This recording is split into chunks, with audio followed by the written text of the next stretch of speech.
या बातमीवरती आपलं लक्ष असणारच आहे। तुर्तास पुढची बातमी बघूयात। प्रभादेवीमध्ये माजी नगरसेवक समाधान सरवणकर आणि स्थानिकांमध्ये वाद झालेला आहे। इमारतीत तात्पुरत्या स्वरूपात उभारण्यात आलेल्या शाखेवरून हा वाद निर्माण झालाय। शाखेसमोर शेड बांधण्यास स्थानिकांचा विरोध आहे।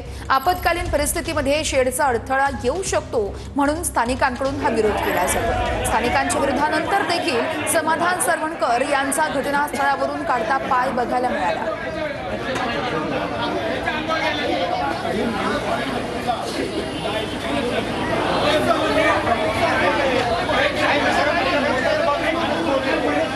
या संदर्भात निवृत्ती बाबर आमचे प्रतिनिधी आपल्याला सविस्तर माहिती देत आहेत। निवृत्ती, नक्कीच आपण पाहतोय की माजी नगरसेवक समाधान सरवणकर आणि प्रभादेवी साई सुंदरनगर येथील स्थानिक नागरिक यांच्यामध्ये वाद झाल्याचं आपल्याला पाहायला मिळालं।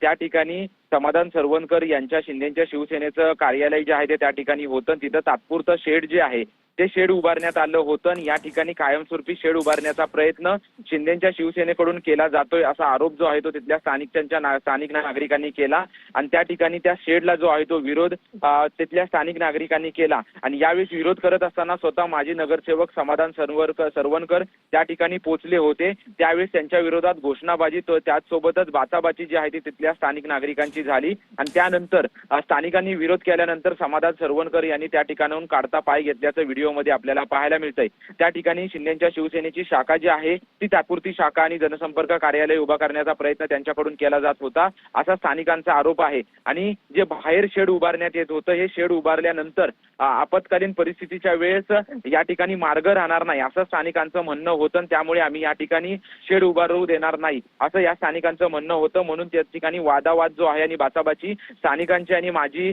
नगरसेवक समाधान सरवणकर यांची झाल्याचं या ठिकाणी चित्र आपल्याला पाहायला मिळतंय। याच्या अगोदर देखील अनेक वेळा समाधान सरवणकर निवृत्ती याबाबतचे अपडेट्स घेऊ। तुर्तास धन्यवाद।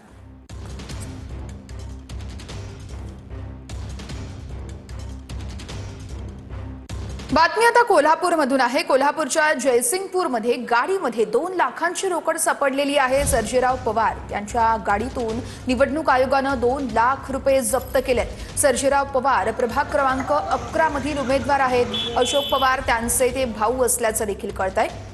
प्रभाग क्रमांक 11 मधील उमेदवार अशोक पवार यांचा ते भाऊ आहेत आणि जयसिंगपूरमध्ये 2 लाखांची ही रोकड त्यांच्या गाडीतून जप्त करण्यात आली आहे।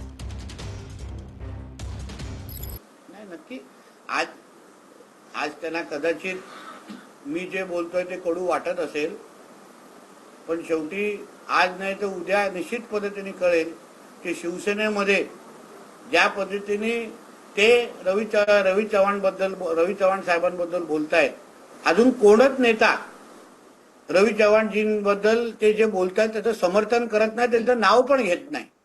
आणि म्हणून मी त्या दृष्टिकोनातून बोललो की त्यांचा बळीचा बकरा केला जातोय। त्यांनी त्याला कुठल्या हिशोबाने पाव होती का राजकीय टीका नव्हती। मी राजकीय टीका मुळीच केली नव्हती, राजकीय वक्तव्य पण ते नव्हतं।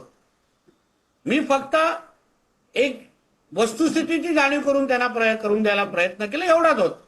आणि राणेंच्या कुटुंबाचं रक्त हे भगवा आहे हे निलेशजींना चांगल्या पद्धतीने माहिती आहे।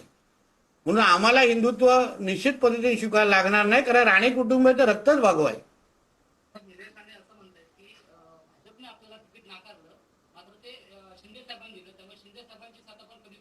एक लक्षात घ्या, ही निवडणूक आम्ही जनतेसाठी लढवतोय।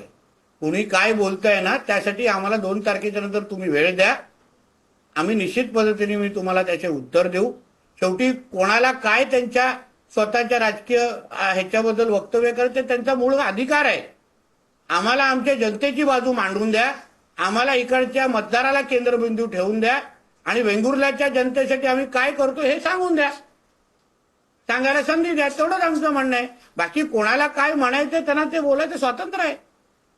मुंबई आणि ठाण्यात शिवसेनाच मोठा भाऊ आहे असं एकनाथ शिंदे म्हणतात। मुंबई ठाण्यात शिवसेनाच एक मोठा भाऊ आहे, वक्त की बात आहे। निलेश राणे असं म्हणतात सिंधुदुर्गात लोकसभा लढवण्यासाठी रवींद्र चव्हाण यांनी तातडणे केले होते, मात्र त्यांना ते जमलं नाही। कदाचित त्यांच्याकडे वेगळी माहिती असेल तर मला माहित नाही। मी परत एकदा तुम्हाला सांगतो, आपल्याला ही येणारे 48 तास हे जनतेच्या दृष्टिकोनातून महत्वाचे आहेत। तुम्हाला कदाचित केरोसिन घेऊन अगर फिरायचं असेल, तेल टाकत फिरायचं असेल तर ती माझी चूक नाही. माझ्यासाठी ही निवडणूक जनतेसाठी, माझ्या मतदारांसाठी मी लढवतोय. कोणाला काय उत्तरं द्यायची आहेत, कोणाला काय त्याच्याबद्दल राजकारणाबद्दल, त्याला पूर्ण पद्धतीने स्वातंत्र्य आहे. मी वेंगुर्ल्याच्या जनतेसाठी आमच्या असलेला प्लॅन आपल्या सगळ्यांच्या समोर ठेवलेला आहे आणि म्हणून त्या दृष्टिकोनातून मी आपल्या समोर विषय मांडलेला आहे. साहेब भाजप हा बाटलेला पक्ष आहे अशी मान्य पटेल टीका केली. मला असं वाटतं ह्याचं उत्तर मुख्यमंत्री साहेब त्यांना निश्चित पद्धतीने देतील. त्यांना कृषी मंत्रीवरून क्रीडा मंत्री का केलं, त्याचं अतिशय उत्तम प्रदर्शन ते स्वतःच करतायत.